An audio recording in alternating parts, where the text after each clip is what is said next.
In a faraway kingdom, there lived a young princess named Snow White. She was as beautiful as the first snowfall, with skin as white as snow, lips as red as blood, and hair as black as ebony. Snow White's stepmother, the queen, was envious of her beauty. The queen possessed a magical mirror and asked it daily, "Mirror, mirror on the wall, who is the fairest of them all?" The mirror always replied, "You are my queen." But one day, it declared Snow White as the fairest in the land. In a fit of jealousy, the queen ordered a huntsman to take Snow White into the forest and kill her.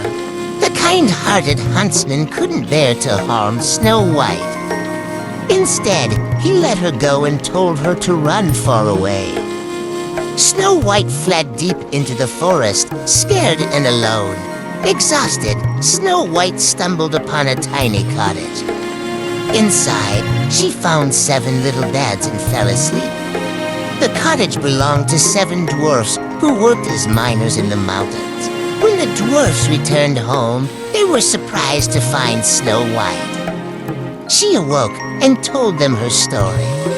The dwarfs took pity on her and invited her to stay with them.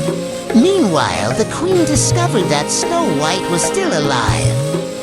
Furious, she disguised herself as an old peddler woman and made a poisoned apple to kill Snow White. The queen visited the cottage and offered Snow White the poisoned apple. Unsuspecting, Snow White took a bite and instantly fell into a deep, death-like sleep.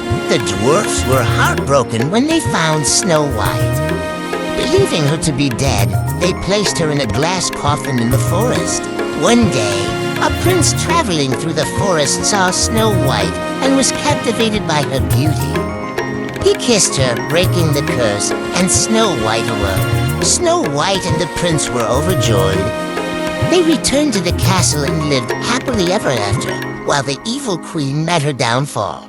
And so, Snow White's kindness and beauty prevailed, and she lived happily ever after.